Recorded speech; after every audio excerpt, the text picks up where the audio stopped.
I've been playing Hollow Knight for the better part of, I don't know, 70 hours this week, and I've had a lot of thoughts about this game. Some good, some bad, but either way I will be blurting out the details throughout this video. Before we get into today's wacky video, I'd like to give a little backstory for anyone who's never heard of this game before or is watching this video to decide whether or not to buy it. In which case, I say do it, but that's your prerogative, buddy. Hollow Knight is indie developer Team Cherry's first foray into the gaming space. It is a Metroidvania 2D platformer with progression tied to movement abilities that allow for a deeper exploration of the world. The game is also very non-linear, allowing the player to explore wherever they want without providing you with a clear, correct path. Some Metroidvanias decide to focus on specific elements as the strong point of their game.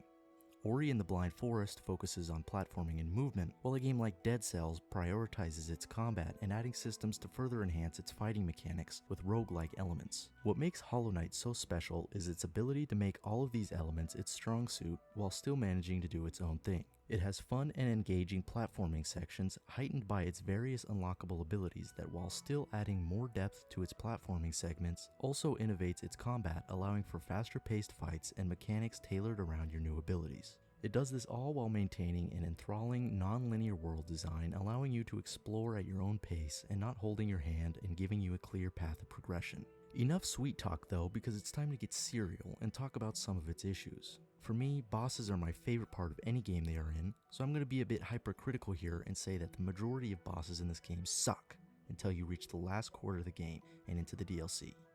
Boom! Mic drop. Hot take, I know, but I have evidence to back this up. It's easy to see that Hollow Knight has taken inspiration from the Souls series. It has many elements that were popularized by From Software's games, such as the environmental storytelling to wandering NPCs, to the idea of an already fallen kingdom as the setting. Not to say that Hollow Knight copied these ideas, in fact I believe they took these ideas and implemented them in their own unique way that fit their game. Bosses are another idea that they seem to have taken inspiration from. However, I believe that they kinda missed the mark in the design of a lot of the early bosses. The design philosophy makes sense in practice. The bosses are made with the thought that you won't have a lot of the abilities that you will have by the end of the game. However, this is a major flaw for me, as a good chunk of the game's bosses are built with this idea in mind, creating a mass of bosses that even during the boss rush mode in the DLC feels too underdesigned because of the character's lack of abilities. However, in the Godmaster DLC they feel like a cakewalk because you most likely will have most abilities in the game by that point, minimizing the difficulties of the bosses by a large margin, even after increasing their health and changing the arena.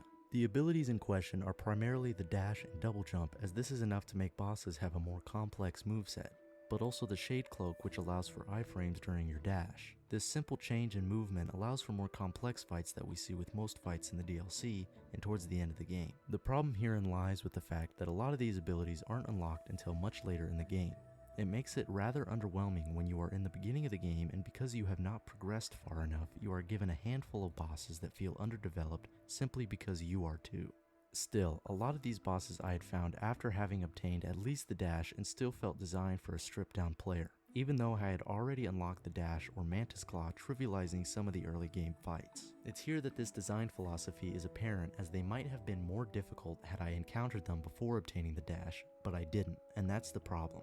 Because of the game's non-linear design, the bosses don't have to be fought before obtaining the abilities, and you can come back to them later. This could have been such a cool idea, to encounter a boss that has moves that are either literally impossible or incredibly more difficult without a specific ability, making you think, hey, maybe I need to go unlock something first. Elden Ring did this flawlessly, although you didn't need a certain ability and just overall leveling up to help best the odds. The False Knight is one of the only bosses I think I beat the intentional way without any additional abilities, as I headed to Green Path rather quick in my playthrough before exploring the Forgotten Crossroads. Returning back to my initial point, even considering the fact that the bosses were designed with you not having all the abilities in mind, they still felt hollow, pun intended. The Dream Warriors in specific, who you are supposed to fight after having at least gotten the Mantis Claw, and I'd assume most players will have gotten the dash by this point too. Zero felt like an opportunity to start incorporating more complex mechanics into the bosses now that you are beginning to get more mobile, but are let down when realizing that he only has one mechanic that doesn't even make use of any of your newfound abilities to beat. It's not just Zero either.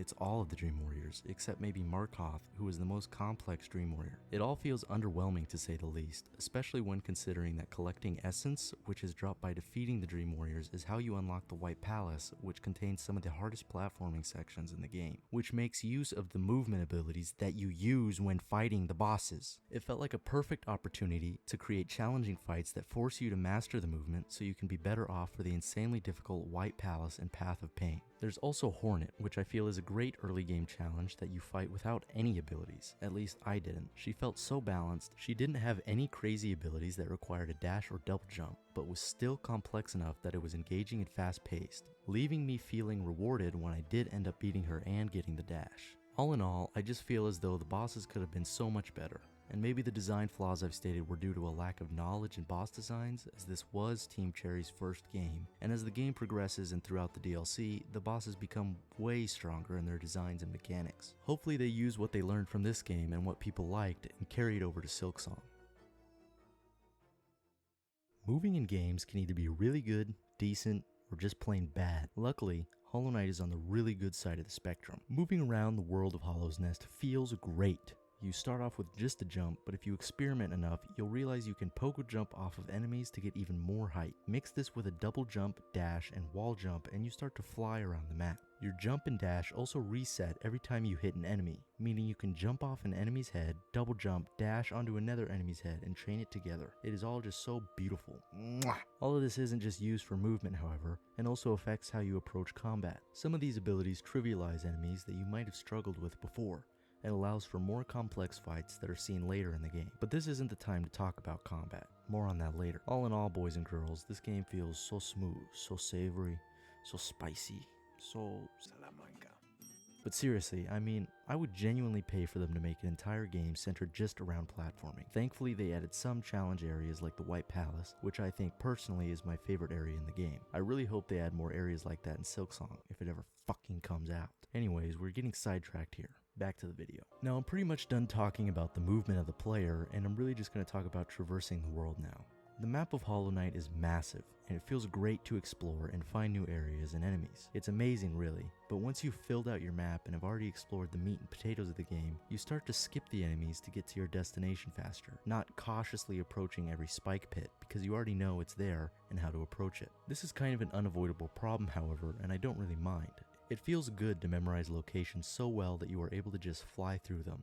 But when you're starting to have to go from one side of the map to the other to pick up collectibles and explore any parts of the map that look unexplored, you feel this large downtime of having to go across the zone you're in or even across multiple zones to reach a stagway, which are very limited in their destinations, meaning you still might have to travel across multiple biomes in order to reach your destination. Call me a zoomer gamer or whatever. ADHD brain can't handle 5 minutes of downtime, but those 5 minutes add up and start to feel like a chore. A more extensive fast travel system could have been an unlockable towards the end of the game once you've already explored everything, as just a nice quality of life change to allow for cleanup of all the grubs, hidden bosses, side areas, whispering roots, hunter's journal, charms, charm notches, mask shards, vessel fragments, any spells or nail abilities. The list goes on. There are so many things to collect. These things are everywhere, and having to go from locale to locale to pick up the last remaining pieces feels so sluggish. I mean, there's literally a bench warp mod that I've seen some people use.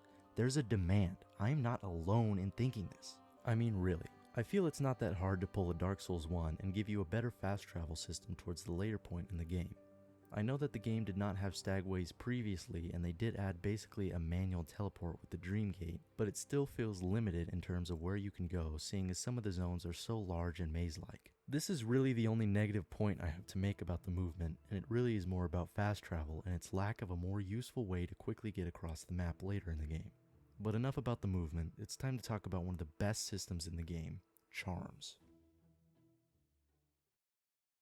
I feel like charms deserve their own section just because of how perfect I feel it is. I feel that without the charm system, the game would end up feeling like it was missing something and spices up both the combat and platforming in such a unique way that I feel it is important to cover here. Charms are essentially just modifiers. They vary from anywhere from raising your damage and increasing your attack speed to raising your health and allowing for your health to recover over time, to affecting your spells and how much soul you gain from attacking enemies. It basically is separated into different categories from your nail to spells to healing, movement, survivability. It affects so much, and that's not even all of what they can do. The charms are balanced using charm slots, which are limited in their capacity. Each charm has a specific amount of slots it takes up, ranging from 1 all the way to 4. I do think that some of the charms are a little too expensive for their usefulness, like the Hive Blood charm, which costs 4 slots. It feels a little slow in how long it takes to recover a point, and only recovers 1 hit point, and that's if you don't hit again. I did use it for the White Palace, as soul was kinda sparse, and it allowed for more attempts without having to go back to the checkpoint. All of the charms feel useful in some situation or another, but some are definitely more useful than others, like the Long Nail or Mark of Pride, making it a lot easier to pogo jump off enemies or spikes. I almost always would equip the Quick Focus charm for bosses, as it allows for quicker healing, which is vital for some of those faster bosses that have tiny gaps in their attacks for you to heal. I found myself using the nail charms a lot more than the spells, but that's only because I tended to not use the spells as much, as I found my soul was better spent on healing.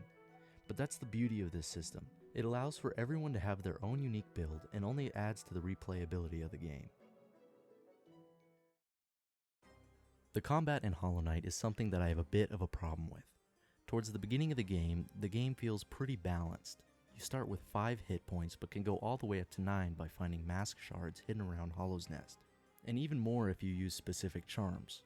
However, apparently the game thinks that this is too much and makes some enemies and bosses deal 2 damage per hit, which I think is a bit excessive, because if you have all 9 hit points, you only have 5 hits again before you die. It feels like they should have just not let you upgrade your health at this point if they were just going to force you to have 5 hit points at the end. Plus, I feel the charm system adds enough survivability charms for players who want the extra boost that it feels kinda redundant to have a health upgrade system. So much so to the point that I was actually surprised to find out that you could even do it. The charms that exist allow you to boost your hit points temporarily, passively regain hit points, allow for quicker healing and soul generation, longer iframes after being hit, and more. Ultimately, it feels like they already had a solution for the problem, but just created another one that kinda ends up feeling cheap. On the other side of the spectrum, however, having so many hit points almost negates the need to dodge the attacks of certain enemies and bosses. I had waited to at least get 2 more masks and fully upgrading my nail to the pure nail before fighting the Hollow Knight. I was able to kill him in under 2 minutes on my second real attempt, which is sad, because I wanted to struggle. I wanted to have to learn all of his attack patterns, but because I had so much health that created a large room for error, and because I dealt so much damage, the boss ultimately felt less like a final duel with this highly built up character and more like a roadblock in my endgame progression. Really what I am trying to get at here is that the boss would have been more enjoyable had I not had so much health and damage output. I would have had to be slower and more methodical, which is how I felt for the first half of the game, until enemies started dying in 1 or 2 hits, essentially trivializing most enemies in the game, including the Colosseum of Fools. It almost feels as though the final upgrade of the nail is meant for the DLC and should be gated behind them, as it seems fairly balanced there. However, the health remains an issue across the entire game and I think should be limited to just 5 hit points with the use of charms to upgrade for specific scenarios if necessary. Really, this just ends up being a balance issue, and it seems the developers understood this as they tried to remedy the issue by increasing enemy health with each time you upgrade your weapon. But even then, going this route runs the risk of making it feel like you didn't upgrade at all if the enemy health increases too much. Another problem that I have, not really with the combat so much as with the UI and animation, is when you get hit. Even at max health, you hear a loud bang, and the entire screen flashes black as you explode with black particles and an overbearing Vignette shrouds the screen. It is really a bit excessive, and every time I get hit, it feels like something that should only occur when you are on your last hit as a visual reminder that you should probably heal. Instead, it confuses and disorients the player, as often it makes it hard to see what is happening on the screen. Ultimately, Hollow Knight does it more right than wrong, but it kinda starts to feel like the design choices were creating problems that the developers felt needed a solution, but in reality, the solution was to get rid of what was creating the problems, as the game worked great enough with the charm system without a need of mask shards, and the nail upgrades ended up taking away the dangers of enemies, making the world feel less dangerous, creating an excuse to play more clumsily without much punishment. I just want to say, wow. I know I've kind of been shitting on this game for aspects that people really like, but damn. The world building and eye candy of this game really blows it out of the water. The hand-drawn style is so beautiful and really makes me surprised as to how they made this entire game with such a small team. 3 people, by the way, in just 3 to 4-ish years. The gameplay loop is so genius. the map is not uncovered right away, and you first have to encounter an NPC called a Cornifer who travels throughout Hollow's Nest and charts his progress, and will only sell it to you for a price. One of the many genius ways you have to spend your currency called Geo. But after you buy the map from him, it still isn't fully uncovered, so you have to chart the map yourself and become a little explorer and chart it on your map every time you have a chance to rest at a bench, this game's checkpoint system. Some of these benches are just there for you to use, but other times you have to pay to unlock the bench. I really like this checkpoint system in this game. It's simple, but there's a reason for you to rest at one besides just saving and restoring your health. You also chart your map and can only change out your charms while sitting at one. Keeping this in mind though, I do still have some critiques. I know. Damn, this guy has something to say about everything. I do. It's kind of the point of the video. The zones are a blast to explore and go through and are so memorable. Green Path is so beautiful and has some of the best music in the game. Fungal Wastes has great sound design with all the acidic water bubbling and all the fun mushrooms to bounce around on and the funny looking enemies. Now, with that being said, there are some areas that are just outright way better than others. Not to say that the art is worse or anything, but design-wise, they just don't hold up to the same standard as Green Path or Fungal Wastes for me. For example here, I will be using the Ancient Basin / Abyss as they are kind of one area, seeing as the Abyss's map is connected to the Ancient Basins. The Ancient Basin is a cool enough themed area. It is very drab and gray, and does have the White Palace entrance in it, and the Broken Vessel fight. You do get the Monarch Wings from the boss and the Shade Cloak in the Abyss, but other than that, there really isn't much here. The platforming is very minimal and simple, and the whole level design here is very open, which isn't necessarily a bad thing, but when comparing to more dense areas like Green Path, Fungal Wastes, City of Tears, etc., it really doesn't hold up in my opinion. The Hive is the same way. It actually didn't even have a boss until the Lifeblood DLC, in which that was really the only thing it added, besides some balance changes. Not to say the boss is bad by any means, I actually really enjoyed the Hive Knight and the whole look of the Hive overall. But besides the boss and the few collectibles, there's no reason to go here. It doesn't even lead to another zone like most other areas in the game, which kinda means once you've been here, there's no point in coming back. There's other zones that I would say aren't as good as others, but for different reasons. The Royal Waterways looks really cool, the water effect in the background is stunning, and the vibes are unique from other areas. But the enemies here are so annoying. The Flukemon, who when killed, turns into two separate enemies, one of which you have to wait like 5 seconds for it to even be attackable, and the Flukemarm, which is such a joke of a boss I don't even think it deserves to be called one. The Dung Defender is a good boss however, and kinda makes up for it. On top of this, you have to go through this area to reach Yzma's Grove, in which you receive the ability to swim in the acid pools, which I kinda have a problem with as it feels similar to the funky mode in the Donkey Kong Tropical Freeze remaster, where it just negates a stage hazard, but I guess they did gate certain rooms behind pools of acid that you had to swim under, but I digress. I would like to say that this is such a minor gripe that I personally had. It really is just a few zones that I felt were lackluster, and they were so small compared to the better zones that it is forgivable. The list of good areas massively outweighs the bad. One of the things Hollow Knight is known for is its NPCs. I think everyone can agree on this at least. You got Quirrell, Zote, Cornifer, the Last Stag, all the shopkeepers, Nail Masters, the list goes on. Some of these NPCs follow From Software's NPC designs, in which you find them and they give dialogue, and then you'll find them at a later point in the game. It's really great in those games, and it's no different here. It gives you the feeling that you aren't all alone down here and still have some friendly people to keep you company. However, when you compare some NPCs to others, you start to see a difference in quality. I'm going to use the Mask Maker as an example, but there are a few others. You find them in a specific room, and once you exert their dialogue, there's really no reason to go back to them. They don't move, and they don't provide a quest or give you an item. I believe some of them will gain additional dialogue options if you obtain a certain item or do something specific, but you never know to go back and see them unless you read it somewhere or just so happen to go and try to talk to them again. The Mask Maker was such a cool design for an NPC, and I thought it would be something related to mask shards or something, but there really was nothing. I kinda just left thinking, oh, that's cool, does he do anything else? Where NPCs like Quirrell was more of a, oh wow, Quirrell, I wonder what he's up to. You could make the claim that they were supposed to be something, but the developers just didn't get around to doing anything with them. Perhaps they had plans for them for later DLCs or expansions, but just got carried away with the Hornet expansion that has now turned into a fully fledged sequel. Really, who knows what these guys could have been, but maybe we will see them in Silksong. The enemies in Hollow Knight are pretty cool, and there is a lot of them in this game. There was only a few times I could think of where they reused an enemy design with just different art, so much so that I really don't have a complaint about it because of how much variety there was. That's besides the point though, as I really want to talk about Geo. Yes, that's right, the currency of Hollow's Nest. I think it works great for the first 3/4 of the game. Once you reach, I would say, about City of Tears, you really start to ramp up the amount of geo you find and get from killing enemies. Now this is good because the prices of items go up as you buy them, like the mask shards from Sly and Dirtmouth, or the charms and charm slots from charm level Salubura, to the price of getting weapon arts and upgrading your nail. But once you fully max out everything and buy everything from the merchants, geo becomes literally obsolete. There is no more reason for you to kill enemies because the sole reason of killing them was for geo, unless you were trying to fill out the Hunter's Journal. They aren't a threat anymore as well because of how swiftly you are able to move around. You can easily dodge them. I just think they should have added more items to buy or something for you to spend your geo on at the end, because you end up just hoarding them and it affects the whole feeling of progression and the feel of gameplay as you just ignore enemies and any geo rocks you find, which were so vital to the gameplay loop at the early stages of the game. Moving on to the DLC, I kind of want to focus on the two biggest DLC, which in my opinion was the Grim Troop and the Godmaster. But I will also touch on what was added in the Lifeblood and Hidden Dreams DLC, but it'll be brief as there wasn't much content added.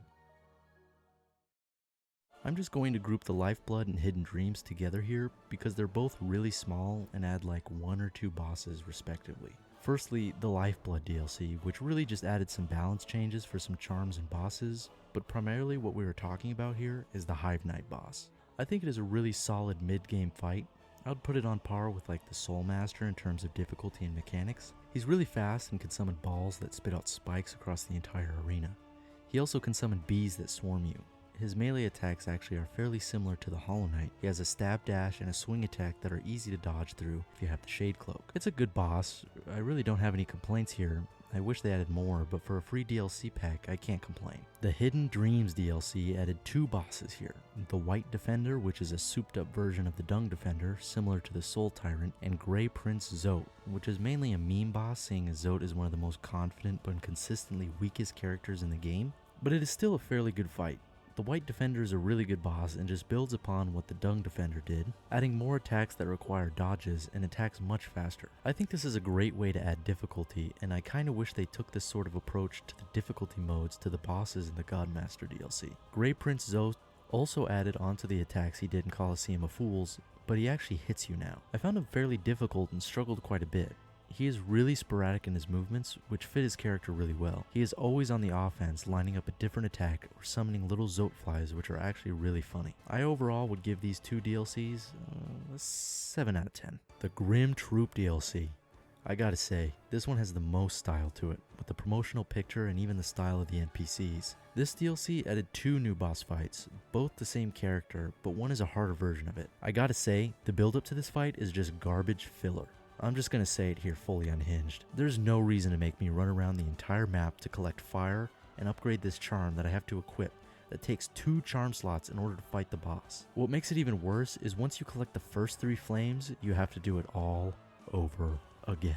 Then once you actually finish this, only then can you fight the boss. Which I will say, Grim is an excellently designed fight, and you can really tell that they're starting to get into a rhythm with boss design. This fight made me have to memorize all of his attacks, making it really intense. On the attempt that I beat him, I actually got hit only a few times, giving me that feeling of perfecting the fight, which is such an amazing feeling. Now that you beat him, however, you have to collect the 3 flames all over again, but this time the enemies are a lot harder and foreshadow Nightmare Grim's attacks, which I do think is pretty cool. However, running around the map like this just feels so forced to make the DLC feel longer because the devs know that there really isn't much to these DLCs besides Godmaster. It is okay to just add the fights. We don't need all this bloat. I mean, look at Lifeblood and Hidden Dreams. All they added was 1 or 2 fights and the Dreamgate, and that's it. And for free, that's all these DLC really should be. Now that we got the fully upgraded Grimchild charm, we are ready to enter Grim's dreams and fight the Nightmare King Grim. Holy shit. I was not expecting this fight at all. I mean, I knew it was coming, but I didn't know what all his moves were. This time, he's on an ass load of speed, and has a bunch of his original moves buffed up. At first, I struggled to even find a chance to hit him because he moved so fast, and it took so much focus to dodge all of his attacks. But finding those tiny gaps to get just 1 or 2 hits off felt amazing. The length of this fight, I would say, is perfect as well. You are constantly chipping away health throughout the fight, and it makes it feel like an endurance fight, which feels really good here. I will say a tiny complaint would be I wish his phases added more to the fight. He really only adds his pufferfish attack, which really hasn't changed from the original. But besides that tiny gripe, this boss was a blast to fight. It took me the most attempts out of every fight and made me try multiple different charms to see what worked and what didn't. But in the end, I ended up using Quick Focus, Mark of Pride to help with his dive attack, and Soul Catcher to get more soul for healing primarily. The Godmaster DLC. The largest of the 4 DLC packs added to the game for free. I saved this one for last because I think it's the best. They were able to add so much content with such a little amount of work. Not to say that it feels like a rushed DLC, however, actually quite the opposite. The main draw of the DLC is the boss rush modes called Pantheons that each have 10 bosses, one of which is an entirely new design boss that is fought at the end. You can add difficulty modifiers which basically bring you back to the start of the game in terms of progression. You still have your movement abilities, but your nail is brought back down to its base stats, you only have 5 hit points again, all your charms are unequipped, and you only have enough soul to heal once. Each of these are their own modifier that you can select before starting the Pantheon. Each Pantheon has bosses determined by their difficulty. You have the Pantheon of the Master with primarily early game bosses, Pantheon of the Artist with early to mid game bosses, Pantheon of the Sage with mid to late game bosses, and Pantheon of the Knight with mostly late game bosses. The bosses added to each Pantheon are the brothers Oro and Mato, which were NPCs that taught you nail arts, as well as the Paintmaster Shio, Great Nail Sedge Sly, and the Pure Vessel, which is a souped up version of the Hollow Knight. On top of all this, you can also challenge the individual bosses with different difficulties which vary from just adding more health to the boss to adding a spike pit to even making you fight 2 of the bosses at once. After beating the bosses on both attuned and ascended difficulty, you can fight the Radiance version of the fights, which are, from what I can tell, just a version of the fight where you can't get hit even once or you die. I just gotta say, damn. Team Cherry was able to create so much content in this simplistic idea of a DLC that some players, including me, haven't even beaten the final hidden Pantheon that is unlocked after beating all 4 of them, which includes the Absolute Radiance fight, which is apparently the hardest fight in the entire game. And if you die, well, you get sent back to the start and have to fight all 9 bosses again before you can even attempt the Absolute Radiance. I will say that I have not completed all the content in this DLC, and I don't think I will. This review portion of this DLC is purely based on my impression on what I have experienced so far. I really don't have many critiques because what is there to critique? It's a boss rush mode with difficulty modifiers. It is easily the hardest content in the game if you want it to be. I think that this was the cherry on top for this game, an amazing send-off to Hollow Knight. I want to thank anyone who made it this far into the video. I haven't really made a video like this before, and I wanted to try making the type of videos that I enjoy watching. I do plan on making more of these, so if you liked it, I would really appreciate it if you could subscribe and like the video. Also, turning on the notification bell will help you know the next time I upload. I have a few other videos planned. I know I will be making an Elden Ring video, but I'm not sure if that will be the next video. If you have any games you'd like me to make a video like this on, I'd appreciate it if you would leave a comment so I can see what you guys want me to talk about next. So I guess with that being said, thank you for watching, and I'll see you in the next one.